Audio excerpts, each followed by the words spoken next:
And we're live.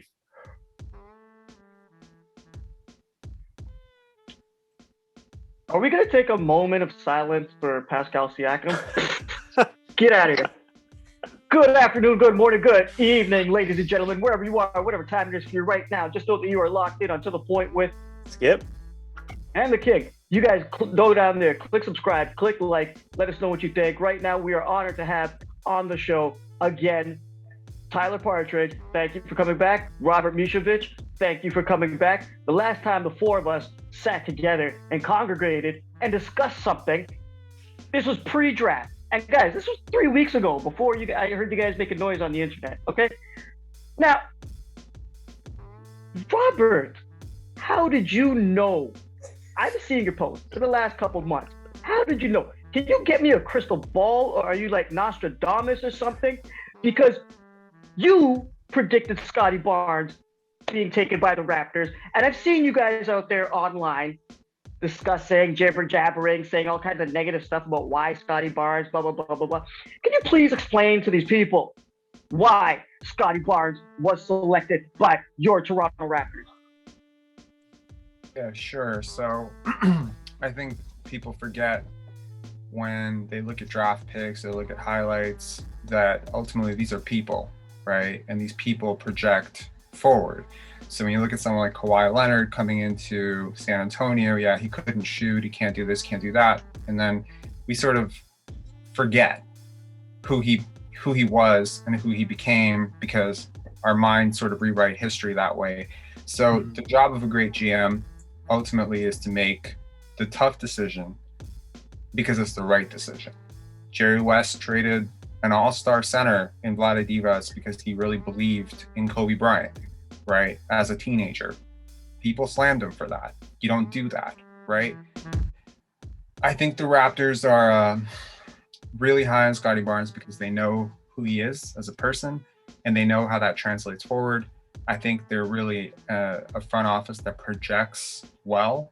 And honestly, knowing that these guys were who they are, that they're not going to fall into groupthink mentality and care about the mocks and stuff, I knew that Scottie Barnes would be really high on their draft board because he embodies everything that this organization values, which is defensive versatility, character guys, team first, and length, athleticism, switchability, willingness to grow. So whether you look at OG Anunoby, Pascal Siakam, you look at a lot of these guys, yeah, most of them weren't really hypey prospects, but the Raptors obviously could see 3-4 years in advance what their program could make these guys. And so, yeah, I see the comments, these armchair GMs who look at, a couple of minutes of highlights and they're like, oh, he can't do this, he can't do that. Jalen Suggs hits game winners all the time.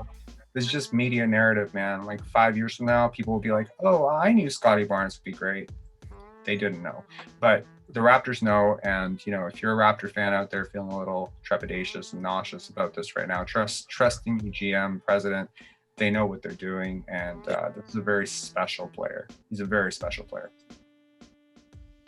Tyler, you like my Scottie Barnes inspired outfit over here? I think it probably cost you a little less. I don't know what the name brands are, but but yeah. So how do you? I don't think Brian gets that bonus money. Sorry. I don't. But last time you were surprised and blindsided by Robert calling Scottie Barnes to join the Raptors, and now that in the present day, now that he's here with us, how do you feel about him being on this team? So, I mean, first of all, got to give Rob a lot of credit. I heard some rumblings about Barnes being in the top 5, but I don't think I heard anyone before Rob say that, he was going to the Raptors. All that chatter happened afterwards. So, Rob, if you know what tonight's lottery numbers are, and you want to let me know, you'd be doing me a huge solid. I got to admit, even though Rob said this 3 weeks ago, I was not prepared for this. I did not put any of my eggs in the Scottie Barnes basket, as it were. So I was a little shocked when I saw it last night, and I've kind of been piecing my response together over I guess the last 24 hours or whatever we're down to now. And I guess my feeling is kind of what Rob mentioned, right? We gotta trust in Masai. Like I believe in Masai and Bobby is still a mantra that I think Raptors Nation has to believe in, right? This has been in the Masai era. This has been a team that's continually drafted incredibly well. They've, I don't want to call Scottie Barnes a diamond in the rough because I think he's obviously one of the top talents in this draft, right? But they picked a guy that was projected by most people to be lower, right? And we've seen Masai and Bobby do this in the past. Siakam was near the end of the first round when he was drafted. You got OG was a late round as well. I know he had his injury issue that year, so maybe he would have gone a little bit higher, but still, that was Masai and the organization took a risk on taking him in that place. So I'm coming around. It's been 24 hours. Maybe you asked me, by opening day, maybe I'll have a different approach, but I'm starting to see the value of a Scottie Barnes. First of all, he's a very, strong defender, which I think vibes with what Nick Nurse is all about. And he's also very versatile, right? So, he can play center. He can be a power forward, small forward, point guard, you name it, right? He could probably be the water boy at some point. Like he can do it all, right? And you're looking at a starting lineup where you have OG, Siakam, and Barnes up front, let's say, right? Well, he can do anything, and it kind of fits the MO of the Toronto Raptors, which is their style and what they're going at. Absolutely, and we're talking about sort of the that Raptors mentality, right? I kind of I don't know if anyone's dubbed this. I don't think it's a hot take, but I kind of see the Masai era of the Raptors organization. It's sort of a San Antonio North, right? What the Spurs were. That's a great comparison. Mm-hmm. What the Spurs were for years. They would just collect players that were maybe not as appreciated by other organizations. They weren't necessarily stars, even though, they excelled under the system, right? And they were, they were gears in the machine that was the Spurs, right? And you needed to go into that mentality and sort of that cliche of it's the name on the front, not on the back, right? So do you put your stamp of approval on this one? I think Barnes is that type of player. I don't have the crystal ball that Rob does. So I hope that he's going to be that type of player. But like the interview they did with him this morning, right? He was late to it because he was getting home from the gym. He got stuck in traffic going to the gym. So you just got drafted at whatever time of night it is that you got home. And you're hitting the gym first thing in the morning, right? The season's not starting for months, right? If that was me, I would be on I would be on a plane to go to some island paradise, right? And this guy's hitting the gym within 12 hours. That's not you. So, and that's the only reason I'm not in the NBA. Nothing else.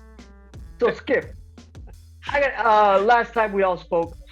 Yep. Your projected pick was Jalen Suggs, and apparently the rumors out there online, whether they're confirmed or not, is that he did not want to come to Toronto. We've been seeing a lot of that.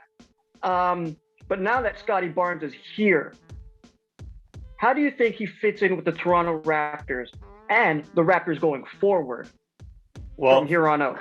First of all, I want to say Robert didn't technically pick Scottie Barnes at 4. He said the Raptors would trade back and get Scottie Barnes at like 5 or 6. But he's been saying it for months. He's been saying it for at least 2 months. On our big board. So to be fair, I had him as a third-rated prospect on the Raptors board. And if they felt like the reason they didn't trade back is because the Thunder wanted him and Orlando wanted him. That's why they didn't make the trade. But if they could have made the trade, they would have made the trade. So Skip, tell me, how's he going to fit in the Raptors going forward, man? Come on. Well, I absolutely see why the Raptors love him. I think he's a great defensive player. He's just exactly the mold of player that they love. Those OGs, those Siakams, big, long wings who really put pressure on the ball, can force turnovers, can play great defense, can run in transition. I think that's exactly what the Raptors are built around. I think he's a great fit from the organizational standpoint of this is the type of player that the Raptors like. The question is how those guys all fit together on the floor in a specific game, in a specific situation. I see them being a really, really intense defensive team, really stopping teams, but I just don't know how much offense they're going to be able to put together with these guys outside of transition. I think it's going to be a lot of transition, but once you break it down, once you get in the half court, how are these guys going to create shots? How are they going to score? Who's going to take those shots? What position are guys going to play? I think is a huge question. Is Scottie Barnes a 1? Is he a 4? He kind of looks like a Simmons type to me, where he can kind of play any position, but he's a little bit lost. He could be sort of stuck between positions where he's screwed for spacing up front, and he doesn't really have the shooting to be a point guard, like a shot creator. So I think that's kind of the biggest concern. And what I'm kind of worried about is that we're kind of see this team turn into sort of like, I almost say like a Magic North. Like you think about the Magic 2 or 3 years ago when they had like Vucevic, they had Jonathan Isaac. They were a really interesting, exciting defensive team, but you get in the playoffs and it's like they can't score on anybody. So that's kind of what my concern would be. But at the same time, I absolutely see why the Raptors love this guy.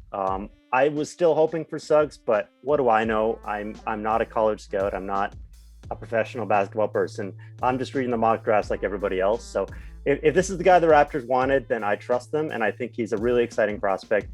I think it's just going to be interesting to see how the team comes together going forward. And how do you see that? What do you think of the starting lineups? Like, how are they gonna defeat teams? Okay, so I mean, what's the projection? What's your projection? So like, let's say the beginning of next year, right? So Siakam's going to be out with the shoulder injury. So I think the obvious move there is just to slide Barnes in at the 4 for at least a month or two, see how he does, kind of in that rookie Siakam role where he's just running the floor. He's not expected to do too much. And then you sort of see how he adapts to the NBA game. And then that's when you sort of have to make that decision. What position does he play? What does he do going forward? The obvious move is just to put him on the bench and sort of roll with your typical starting lineup. Like, I guess it'd be Van Vliet, Trent, assuming they re-sign him, Anunoby, Siakam, and Birch if they re-sign him. If you were going to run that lineup out there, then maybe Barnes comes off the bench early in his career. I think eventually you want him to be in the starting lineup, obviously. The real question is, whose spot is he going to take? How does that affect other guys? Are you really going to play him as a center? I don't really see that being a full-time position. But then do you want to push OG up to the 2? I don't know if you want that to be a full-time solution either. So I'm a little confused, unless you want to actually just run him as a point guard and let everything else work out, which might be sort of makes the most sense in some ways, but he's going to have to work on his shot. He's a little big for a point guard. I don't know. I don't know what position he plays. I don't know what the long-term solution is, but I think for now he comes in as Siakam's backup and you go from there. So Tyler, now I got to ask you, now that the Raptors have a full bench, do you think there's going to be anybody from the Raptors on their way out for next season? So, I mean, Perkins had that hot take last night that Siakam was as good as gone. But I mean, this seems to be all mixed up with all these rumors that somebody must be fueling, because I've heard Siakam's being traded to the 76ers, the Golden State Warriors, that he's angry at the team. I'm not really sure where any of that speculation is coming. So I don't necessarily see Siakam leaving. I feel like I'm coming around to the idea of having Anunoby, Siakam, and Barnes in some makeup. And I know Barnes could play center, and I know Siakam has played some center in the past, but obviously that's not ideal. But you get those 3 guys up front, that's a whole lot of arms and some really big hands in your face. So obviously defensively, that I feel like they would be they would be a bit of a nightmare for some of the top dogs in the East. again, offensively, whether they can do that, I'm not sure.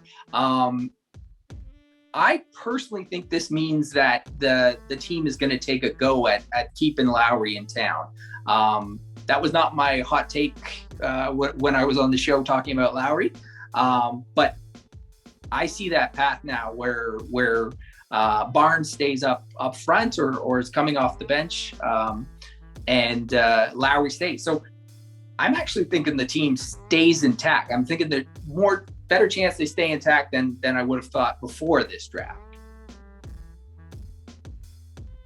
Okay, so Robert, was there any merit to what Kendrick Perkins was saying about a moment of silence for Pascal Siakam now that your choice, Scottie Barnes, has joined the team? Like, how are you seeing the Raptors being projected and Scottie Barnes being projected in the future? Okay, this is going to sound a little bit rude, but I don't think Kendrick Perkins understands basketball. Thank you. Amen. Amen, brother. Honestly, and I think a lot of people are playing catch up right now with Scottie Barnes. I think there's a lot of media people who are kind of like, Michael Grange, Eric Smith, a lot of these guys, Doug Smith. I think they would all admit that they really weren't predicting this and they weren't prepared for it. And so they're trying to play catch up now. So there's a sort of notion that he's some sort of project. That's not true. Just because a guy can't shoot really well from three or didn't show that at Florida State doesn't mean he's a project. And he's been one of the top, for case in point, he was the 5th rated high school player going into the college season ahead of Jalen Suggs. So he's been on the radar of the Raptors for 3 years. He's a 2-time Olympian. He played in all the USA teams. Yeah. He's a really, really good, elite blue chip lottery prospect who was just picked 4th in a draft that was supposedly one of the best drafts in the last 20 years. One of the top 2 drafts in the last. So, some people are like, is this a project or is this like a blue chip, potential first overall type of player who, if the narrative was a little bit different about him in a season, had played out a little bit differently, maybe went to a different program, played a different position, you'd be talking about him in the same vein as you'd be talking about any of the other top, 2-3 players. So about Pascal Siakam and just listening to Bobby Webster talk yesterday, I think they envision these 3 guys playing together. And in terms of fit, positions, the Raptors, Nick Nurse, they've always been ahead of the curve in terms of projecting forward, in terms of play style, in terms of just mapping out where the league is going. And if you've noticed the last few years, they've taken a lot of swings and misses on some of these types of players: O'Shea Brissett, Stanley Johnson, Yuta Watanabe. There's a lot of guys, sorry, I'm clearing my throat here. There's a lot of guys in this 6'8", 6'9", utility forward projection model type of play. And I think that part of this is because of defense. So with Scottie Barnes, I think what a lot of people aren't seeing is that he has a lot of offensive potential. You can't teach playmaking like that. There isn't a player on this Raptor team who at the age of 19 was a better playmaker than Scottie Barnes. His assist to turnover ratio was higher than Cade Cunningham at the same level. He played full-time point guard for Florida State last year, and he chose to go to Florida State because they were one of the only Division I schools that would allow him to play point guard last year. A lot of other teams projected him as a center, power forward. I get the trepidation. I get the confusion right now. It's like, we've never had a top 5 pick in NBA draft history where you could literally say he's going to be a starting point guard or he's going to be a starting center next year. I don't know. That's a lot of confusion, and justifiably, when people are uncertain about people, they get scared, right? For maybe Kevin Garnett. He played the one. Well, I was gonna say Simmons is the obvious one. But go on, Robert. Right, but you see, that's the thing with Simmons, right? He was a guy who played a lot of power forward growing up, and you look at a guy like Anthony Davis. He played a lot of point guard until he had the big height boost. I think guys like this are really special. They can be special because they play different areas on the court. And, a lot of people who are complaining about Sharif Cooper, he's such a great playmaker, and with the Raptors didn't draft him in the 2nd round. Well, Scottie Barnes is also a great playmaker. He's a very good playmaker. I want to say great playmaker. He's a very, very solid passer, good feel for the game. That's the type of feel for the game where people could projecting like Pascal Siakam Pascal Siakam didn't have that feel for the game. I would argue he still doesn't have that feel for the game. He's still a little bit robotic. He's still trying to figure it out. Scottie Barnes has been playing basketball at age 19 longer than Pascal Siakam has. He's been playing basketball since he was 5 years old. So I think you gotta I think whatever growth you're seeing with this guy is gonna come really quick, and it's gonna come a lot quicker than people realize. And a lot of people are saying like, oh, 5 years from now, I think you can play him right now in an NBA rotation. And yeah, I'm not saying he's not going to make mistakes, but he'll help you compete right now. What he does defensively is already elite. When I was talking to a friend of mine about Jalen Suggs versus Scottie Barnes, I said, there's one thing that inches me towards Scottie Barnes is that he can help you next year, and I don't think Jalen Suggs can. And then we're like, well, Jalen Suggs is a more NBA ready prospect. And I said, he doesn't do anything at an NBA level right now. There's not one thing where I could say Jalen Suggs does it at an above average NBA level. He's not an above average defender for an NBA player. He's not an above average shooter. He's not an above average he might be an above average full court passer. He's not above average size necessarily for a combo guard. There's a lot of things he could do well.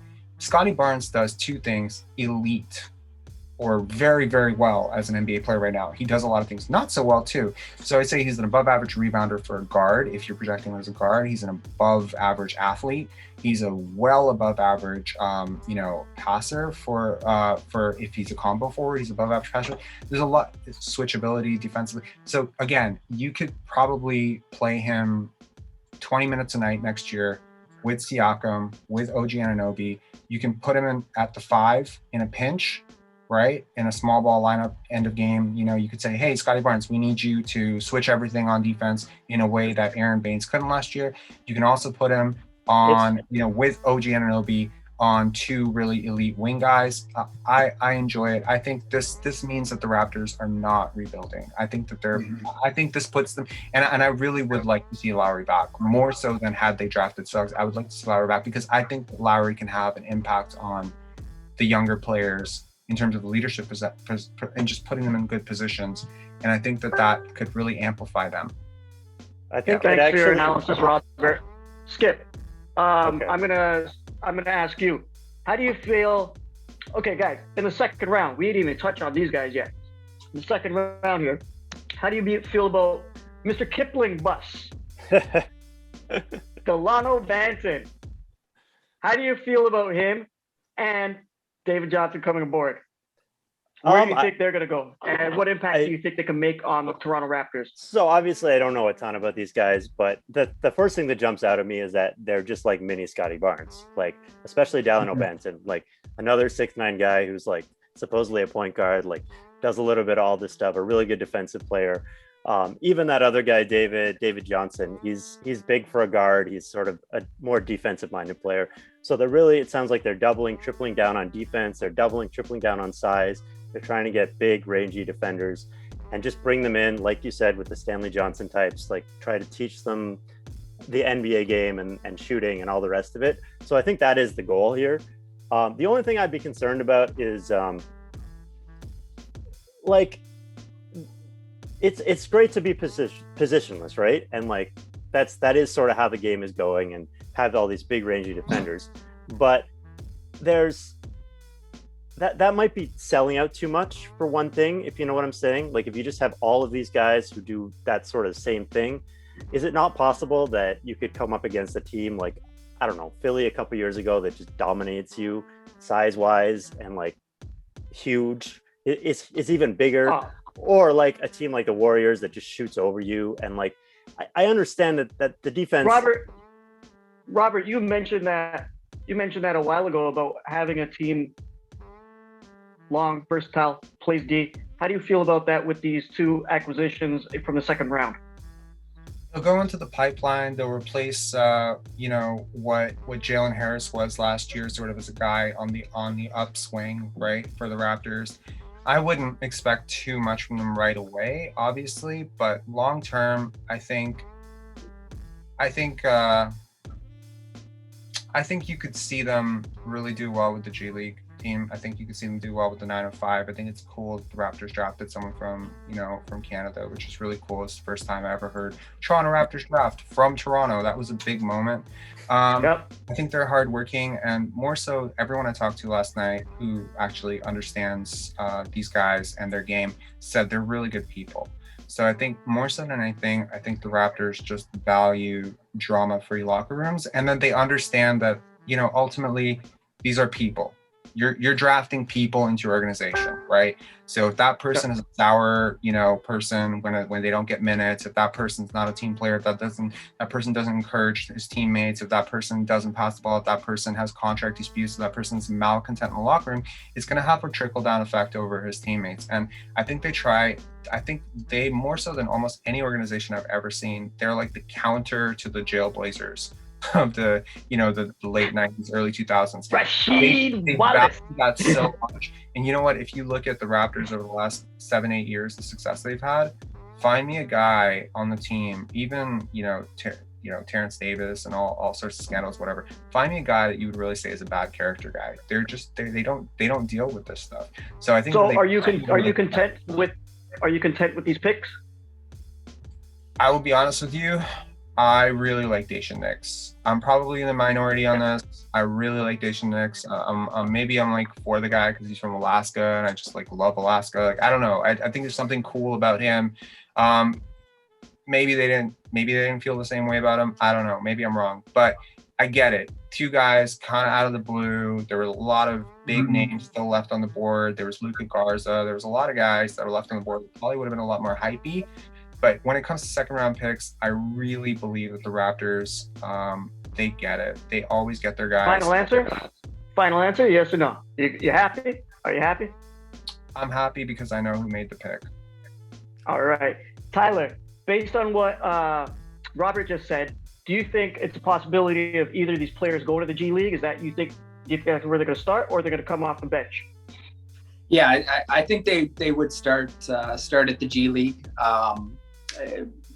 But I always root for Canadian players regardless of the organization. And honestly, I was shocked to hear that stat. That this is the first time the Raptors have ever picked a Canadian player. Like you look at all the big first round players over probably the last 10 years or so, and to think that the Raptors, Canada's team, had never picked one. Now there was one Canadian that was picked in the second round a few years back by the Memphis Grizzlies. Dayton is from Rexdale in Toronto, and this player was from Mississauga. This player was taken, I believe, 45th overall. You got it. Dayton was taken 46th. So if he turns into a Dylan Brooks, I'm going to be a pretty happy camper a few years down the line. So, I actually feel like Dylan Brooks in his game a lot. Yeah. It's very similar. Awesome to hear from all of you guys. Robert, like you always say, people want to find you, just Google you. Thank you for coming on. Tyler, we all know where to find you. Tyler Partridge 1 on Twitter, right? It's a pleasure having you guys on. I love the banter. I'm pretty sure we can go on for another 3-4 hours about this. Skip, I love seeing your beautiful face at Dougie J's on Twitter, SimonBroder.com. The book, Running the Point, you can find it on Amazon.ca. I know today you're loving it because of all the trade deadline for the MLB. You guys can find myself. Jose Barrios, yeah. You guys can find myself, King Hussein, on all social media platforms. To the Point on Instagram and Facebook. To the Point Raps on Twitter. YouTube.com/To the Point Podcast. Guys, I can't stress this enough. I can't wait till we do this again. This has been so much fun. It's been so much of a pleasure for me. And on behalf of all 4 of us, you guys go down there, click subscribe, click like, let us know what you think. Good afternoon, good morning, good evening, good night, and peace.